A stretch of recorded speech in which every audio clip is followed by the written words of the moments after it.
Development timeline of Super Mario Odyssey, organized like a behind-the-scenes production history. Pre-production concept phase, c.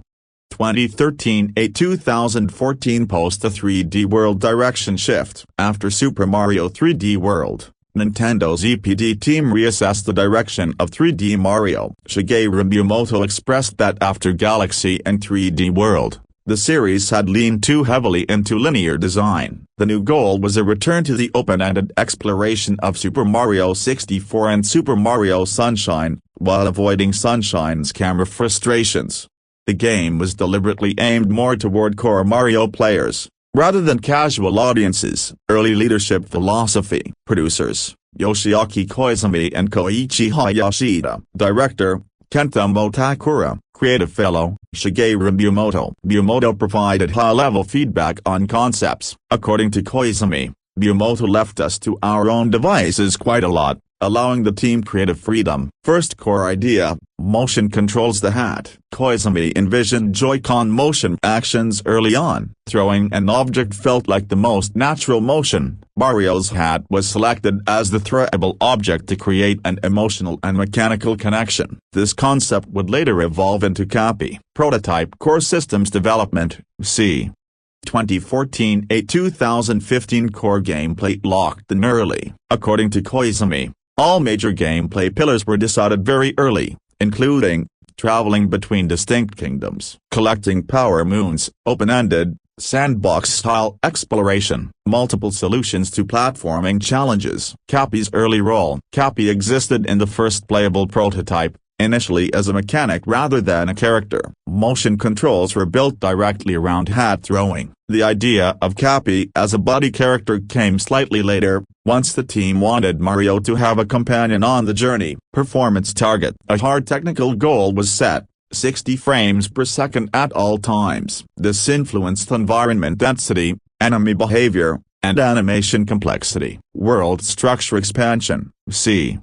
2015-2016 prototype. First world design. The team followed a three-step design approach. Build gameplay prototypes, mechanics, platforming ideas. Decide which setting or theme best fits each prototype. Expand locations with bespoke ideas tailored to those settings. Kingdom philosophy. Kingdoms were built around journey and surprise. Each kingdom was open world and densely detailed. Included small interactive elements to build emotional connection. Featured souvenirs to make locations feel personal and memorable. Designers drew heavily from personal travel experiences. New Dong City realism. Some areas, especially New Dong City, adopted a more realistic art style. Human characters were introduced to emphasize how different and unexpected the location was. To anchor players in this unfamiliar setting, Nintendo chose Paul and a classic Mario character as mayor. Camera control philosophy. Inspired partly by Minecraft, especially its free camera movement. Initially concerned this might be difficult for children, but Minecraft's popularity proved otherwise. The camera was designed to be far more intuitive than Sunshine, flexible for both exploration and precision platforming. Nintendo Switch integration, c. 2016 hybrid play considerations. The Switch's dual nature heavily shaped the game, fully playable in handheld mode, docked TV mode, designed for short play sessions, long, exploratory sessions. Control schemes. Motion controls supported via dual Joy-Cons. Pro Controller. Motion controls were optional, ensuring accessibility for all players. Player freedom. The game was designed so players could follow a loose main storyline, or ignore it entirely and hunt power moons through exploration. Every platforming challenge was built with multiple solutions in mind. Polish, music, presentation, c.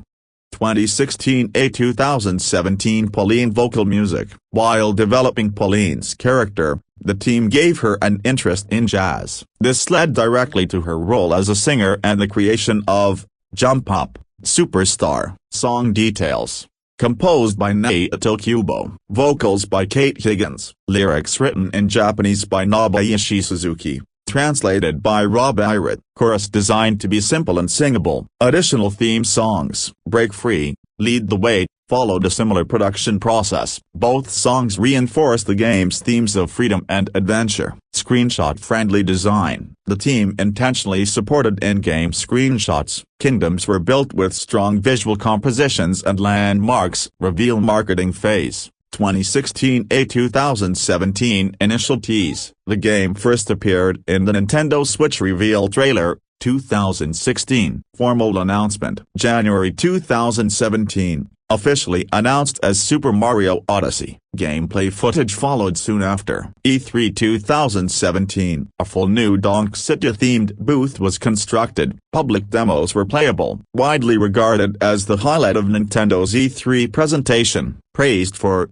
secret density, sandbox structure, return to classic Mario exploration. Promotional tour. Nintendo of America ran a cross-country tour. Los Angeles, Dallas, Philadelphia, New York. Playable demos at each stop. Broadway-style music video. 2 weeks before launch. Live-action Broadway-inspired video for Jump Up, Superstar. Featured dancers and CGI Mario. The song became a top 40 seller in the US after digital release. Release post-launch. October 2017 onward launch. Released October 27, 2017. Launched alongside wedding-themed Mario, Peach, and Bowser Amiibo. Limited edition Super Mario Odyssey Nintendo Switch bundle. Merchandise cross-promotion. December 2017. Super Mario Serial released with NFC, Amiibo functionality. Music releases.